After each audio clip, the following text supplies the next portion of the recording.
I think if I hear you call me Becky one more time, six-pack, I'm gonna pop your tops. All six of them. Who are you?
Hey, this is Matt once again. Welcome back to another review. This is another paid request, this time from Ben. Very generous guy. Thank you so much. Thank you to everyone.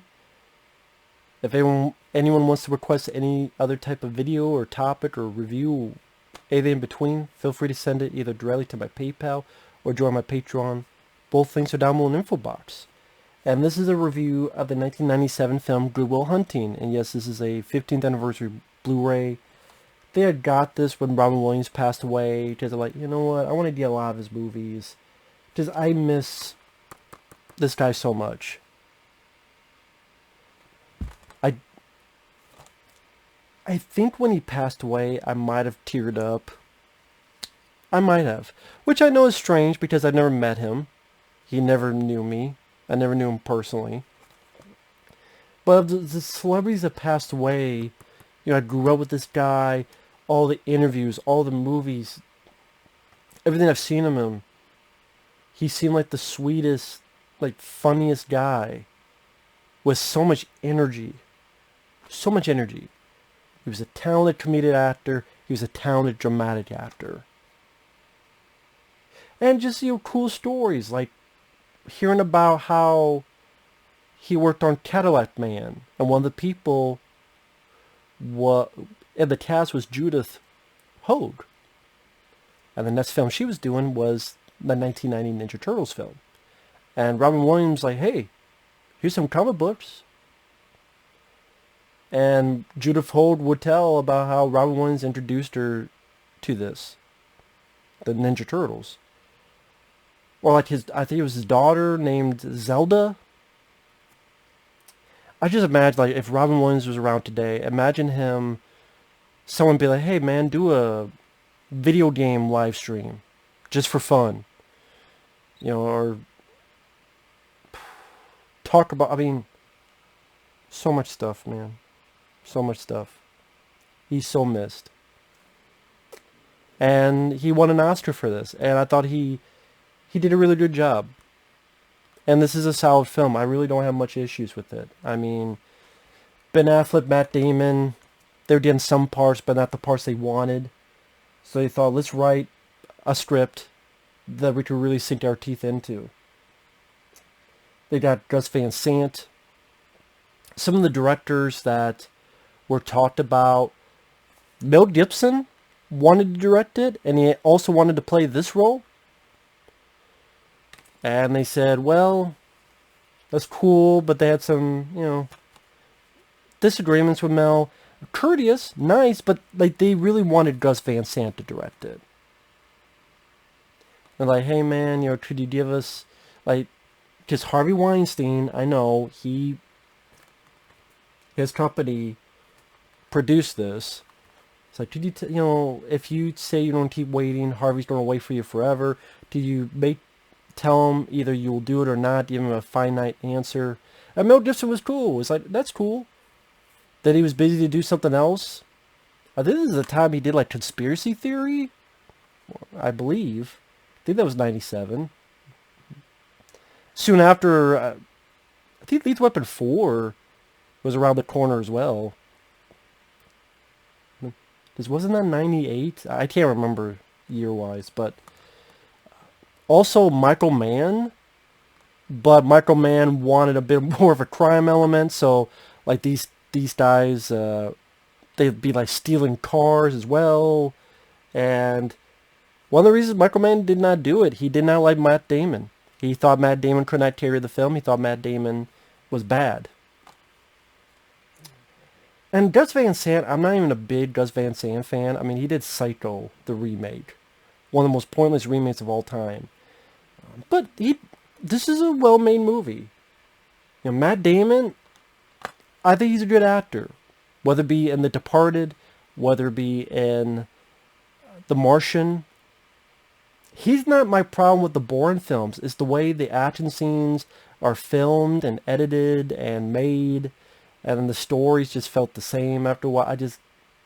But he wasn't my problem with those films. But yeah, I never minded Matt Damon. Matt Damon! I never minded him. I thought he did a good job here. Ben Affleck played his buddy. They worked construction. Matt Damon has all this great potential, but he's wasting it being a janitor at this college and working construction. And I thought the script was well done. Ben Affleck, Matt Damon, you could tell they've been friends for a while. They have a nice camaraderie with their back and forth goofing on each other, as well as people like Casey Affleck. Also, I forgot, one of their buddies is Cole Hauser, who would be in Pitch Black and others. This related to Wayne's Hauser. Oh shit, I forgot Cole Hauser was in this. And again, the dialogue feels natural. Like Ben Affleck taking Casey Affleck's sandwich going, I'll put your fucking sandwich on layaway. Do you remember my sandwich, asshole? Hey, I paid for it. How about this? What money do you have? Oh, great. How about at the end of the week, you don't afford to get your sandwich? And the story, pretty simple, pretty straightforward. Matt Damon gets in trouble with the law. Alexander Skarsgård. No, Stellan, sorry. That's different. Stellan Skarsgård, not Alexander. Stellan Skarsgård. He's a professor. He had this problem on the board at school. Someone solved it. He doesn't know who it is. Finds out it's the janitor. Looks into it. Meanwhile, Matt Damon got into a fight. He's in jail, or ready to be in jail. Makes a deal. Hey, I want you to meet with this guy on a weekly basis. He does. And pretty much just Will Hunting, either dealing with love story with Minnie Driver. I thought they worked well together. Sweet together. Hanging out with Ben Affleck. Again, they've been friends for a while. They have good chemistry. But the best scenes are between these two. I thought Robin Williams, people who say he can't do serious work, Dead Poets Society, there's moments in Good Morning Vietnam. This movie, it proves he's a good serious actor. What Dreams May Come, I really enjoy. And Robin Williams still has fun with the dialogue. Like when Stellan Skarsgård finds Robin Williams is teaching a class. He talks about how, well, next time we'll be talking about Freud, who did enough cocaine to kill a small horse.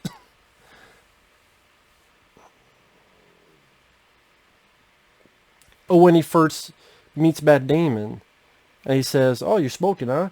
Man, it'd be better off shoving that cigarette up your ass. Probably be healthier for you, too. But it also shows that this is a character that has some baggage as well. When Matt Damon is trying to size him up, I was looking at a picture and mentions his wife. Robin Williams chokes him. It's like, I will end you. It shows that this is a guy, he could be scary. And, I mean, he's funny, but there's that moment, you don't want to fuck with him. He could be very scary. You disrespect my wife again, I will end you. And you believe it. It doesn't feel half-assed. And he played darker roles. 1 Hour Photo. He was good at Insomnia. You know, he had a big revenue of acting abilities. Sally, he didn't get a chance to express all of them.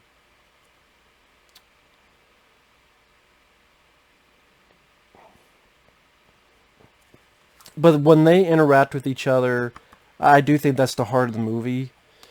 Sometimes I wish there was more of this. The love story was fine. What it was trying to be, the whole point of it was fine. I will admit there's a part of me that wanted a lot more of this, just because I was just enjoying those scenes so much.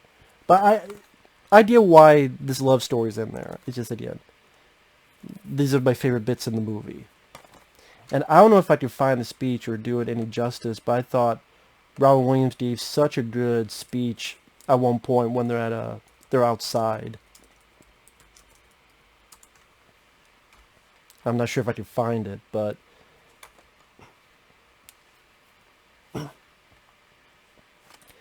him looking into Matt Damon being, you're afraid of commitment because you're afraid of people hurting you because of what happened with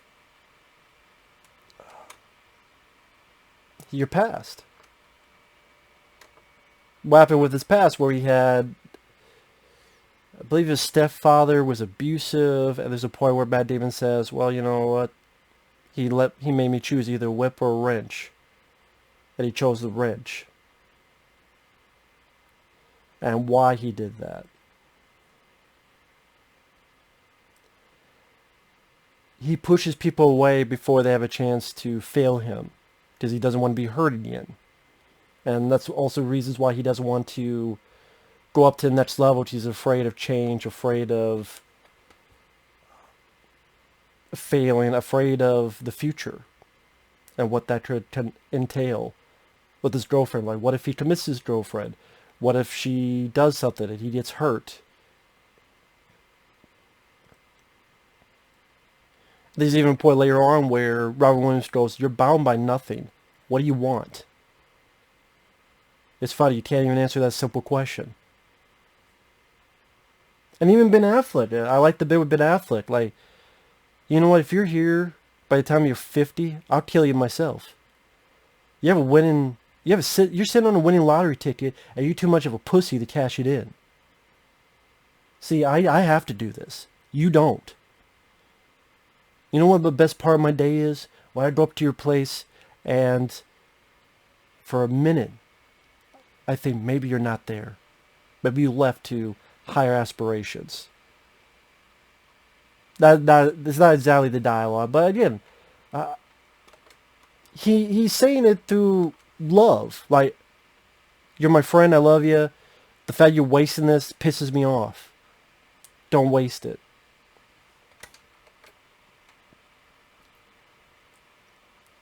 And, well, I'll wait for that. I even like the song at the end. God, I forgot what the hell the song was called now. Miss Misery. It's well filmed. The actors do their jobs well. Yeah, you could say the story's predictable. He's with a therapist. The therapist is going to get through to him. He's going to learn his lesson. He's going to decide to move on in his life. When Ben Affleck says that, you know that's going to happen at the end, where there's a point where Ben Affleck does arrive and no one's home, and he has this little smile. Yeah, you could call it predictable. You're right. It's predictable. But you know what? Predictable doesn't always mean a bad thing. I think sometimes movie makers, they feel this such a bad thing that even though it's consistent with your story, even though, yes, it's predictable, but that's the most satisfying way to end your story, to complete your story, that's not a bad thing. When everything else is bad, then people will add in predictable as another slap to your face, as another nudge at your balls. But if everything else is working, predictable is actually good. Now granted, if you make a shocker and it's still satisfying, that's very rare on a successful matter. More like fucking antimatter, just explodes and destroys everything. You know how many times they go for unpredictable shock factor and it ruins the movie? So many times I've seen that. So many times. I'll talk about some during this month with some of the upcoming requests. But predictable is not always a bad thing. Ron Williams, I miss the guy. It shows that he did a great job acting-wise. The bits, the dialogue he has with Stellan Skarsgård and their little backstory.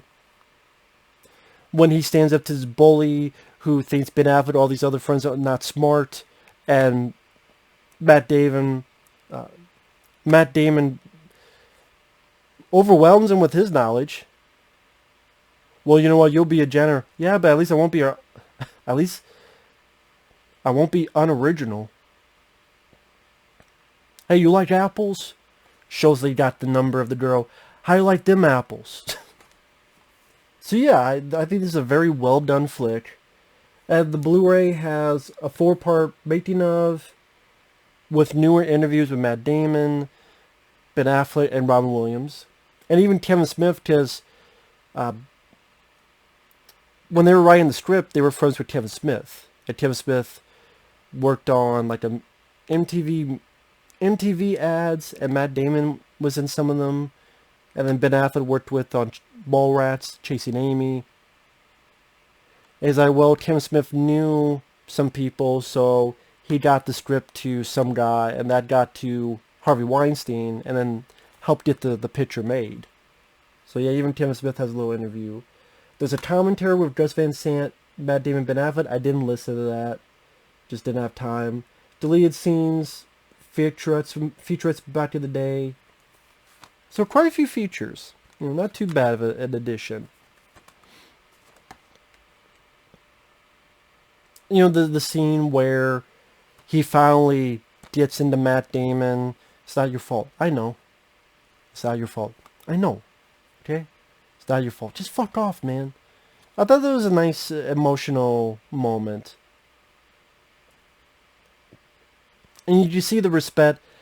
Matt Damon's grown respect for this character, and that, this guy does, care by the end. They do care. So that was nice as well.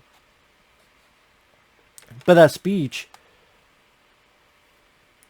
I won't do it justice, but I thought it was a really great speech.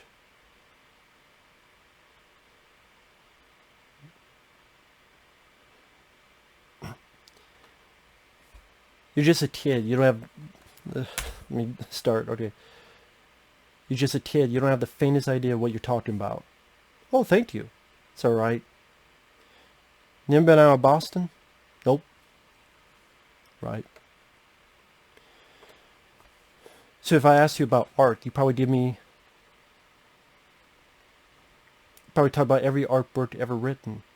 Michelangelo, you know a lot about him. Life's work, political aspirations, him the Pope, sexual orientation, the whole works, right? But I bet you can't tell me what it smells like in the Sistine Chapel. You never actually stood there and looked up at that beautiful ceiling. Seen that. If I asked you about women, you'd probably tell me about your personal favorites. May have even been late a few times. But you can't tell me what it feels like to wake up next to a woman and feel truly happy. You're a tough kid. If I asked you about war, you'd probably throw Shakespeare at me, right? Once more to the breach, dear friends. But you've never been near one. You never held your best friend's head in your lap and watched him gasp his last breath, looked at you to help. If I asked you about love, you probably quoted me a sonnet. But you never looked at a woman and been totally vulnerable. Known someone who can level you with her eyes. Feel like God put an angel on earth just for you. Who could rescue you from the depths of hell. And you want to know what it's like to be her angel. That I love her to be forever. Through anything. Through cancer. And when you wouldn't know about sitting up in a hospital room for 2 months. Holding her hand because the doctors could see in your eyes that the terms visiting hours don't apply to you. You don't know about real loss. Because that only occurs when you love something more than you love yourself. Doubt you ever dared to love anybody that much. I look at you, I don't see an intelligent, confident man. I see a cocky, scared, shitless kid. But you're a genius, Will. No one denies that. No one could possibly understand the depths of you. But you presume to know everything about me because you saw a painting of mine? You ripped my fucking life apart. You're an orphan, right? Do you think I know the first thing about how hard life has been? How you feel? Who you are? Because I read Oliver Twist? Does that encapsulate you? Personally, I don't give a shit about all that. Do you know what? I can't learn anything from you that I can't read in some fucking book. Unless you want to talk about you. Who you are. And I'm fascinated. I'm in. But you don't want to do that, do you, sport? You're terrified of what you may say. You're a move chief. I didn't do it justice, but this guy did. And watch it, I just kept thinking I miss this guy so much. Rest in peace, Mr. Robin Williams. See you guys later.